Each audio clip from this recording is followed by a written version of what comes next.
Bismillahirrahmanirrahim. Assalamualaikum warahmatullahi wabarakatuh. Alhamdulillahirabbil alamin. Allahumma shalli ala sayyidina Muhammad wa ala ali sayyidina Muhammad. Sahabat beriman yang dirahmati Allah, sebagai seorang muslim, penting bagi kita untuk mengetahui apa yang diperintahkan dan juga yang dilarang dalam Islam. Agama Islam telah dengan jelas memberikan panduan-panduan bagi manusia. Di antara panduan yang jelas tersebut adalah masalah larangan untuk memelihara hewan-hewan tertentu. Setidaknya ada 6 hewan yang dilarang dipelihara dalam Islam. Larangan-larangan tersebut telah disampaikan oleh Rasulullah SAW dalam beberapa hadisnya. Sehingga penting bagi kita untuk mengetahui dan menjauhi larangan-larangan tersebut. Berikut adalah 6 hewan yang dilarang dipelihara di dalam Islam. Yang pertama adalah anjing. Salah satu hewan yang dilarang untuk dipelihara dalam Islam adalah anjing. Hal ini disebabkan karena air liur anjing dianggap najis. Rasulullah SAW bersabda dalam sebuah hadis, diriwayatkan dari Ibnu Umar dari Nabi Muhammad SAW bersabda, barang siapa yang memelihara anjing selain anjing ternak dan anjing berburu, maka berkuranglah setiap hari daripada pahala perbuatannya 2 qirot. Hadis riwayat Bukhari dan Muslim. Riwayat yang lain diriwayatkan dari Abu Hurairah radhiyallahu anhu.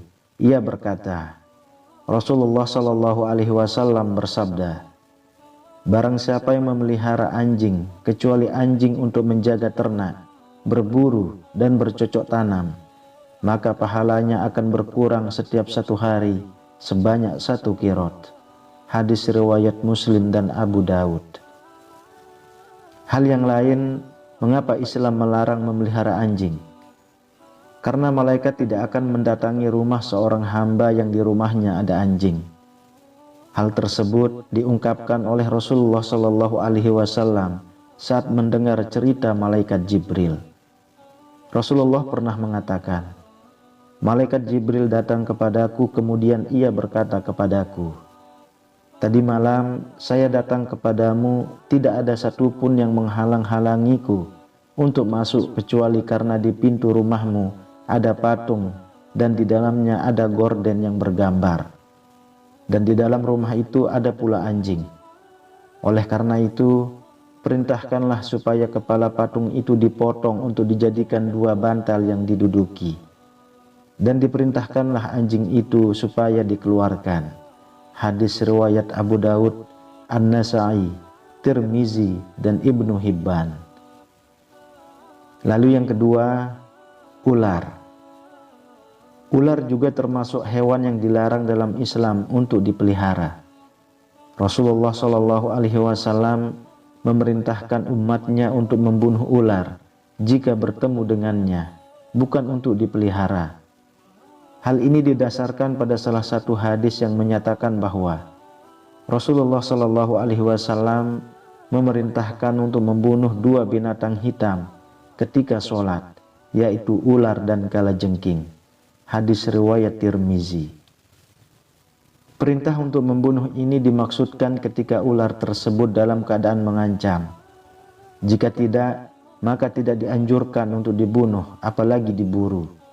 Sebab pada dasarnya, ular juga merupakan hewan yang berada dalam rantai makanan, sehingga memusnahkan ular akan merusak keseimbangan alam. Lalu yang ketiga, elang.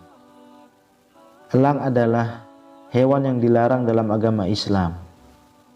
Selain merupakan hewan yang harus dilestarikan, elang juga termasuk burung pemangsa dalam siklus rantai makanan, sehingga membunuh atau memburunya akan menyebabkan ketidakkeseimbangan ekosistem.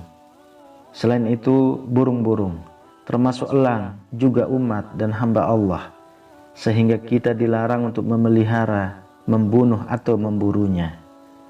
Hal ini sejalan dengan firman Allah Subhanahu wa taala yang tertera dalam surah Al-An'am ayat 38.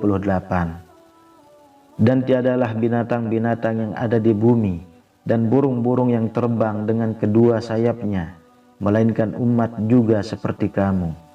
Quran Surah Al-An'am ayat 38. Lalu yang keempat, tikus. Tikus termasuk hewan yang najis dan kotor. Oleh karena itu, Islam melarang kita untuk memeliharanya. Selain itu, tikus juga merupakan salah satu hewan pembawa penyakit.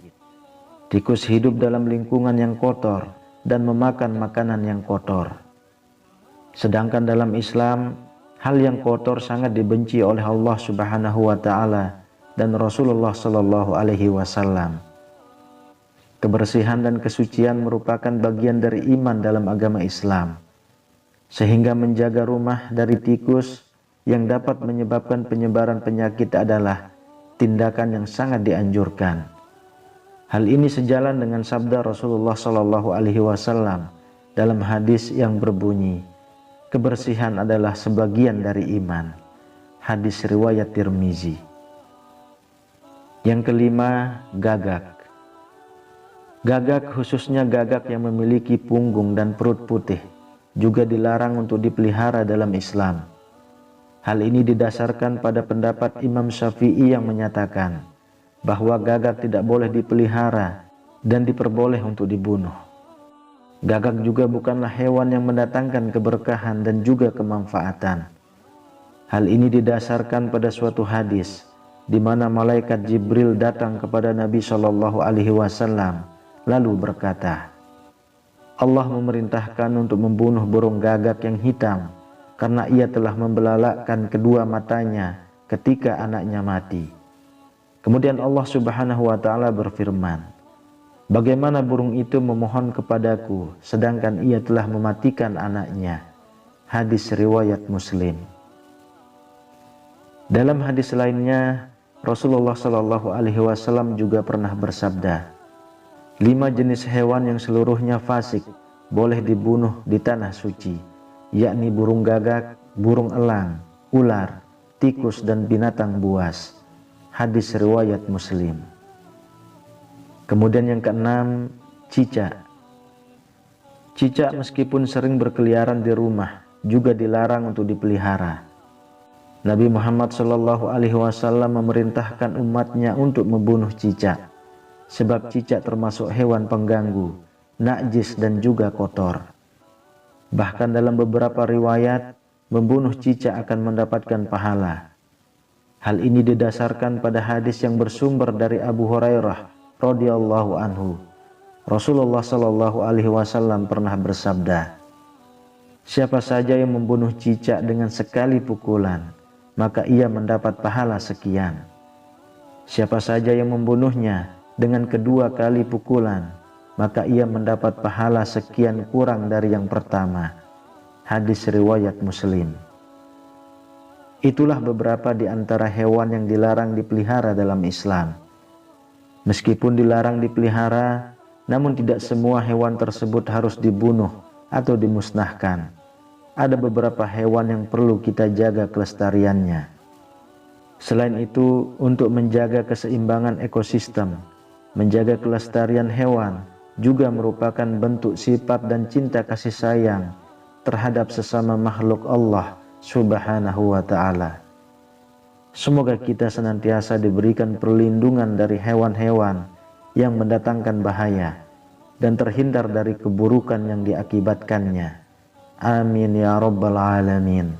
Wallahu a'lam bishawab. Semoga bermanfaat untuk kita semua. Assalamualaikum warahmatullahi wabarakatuh.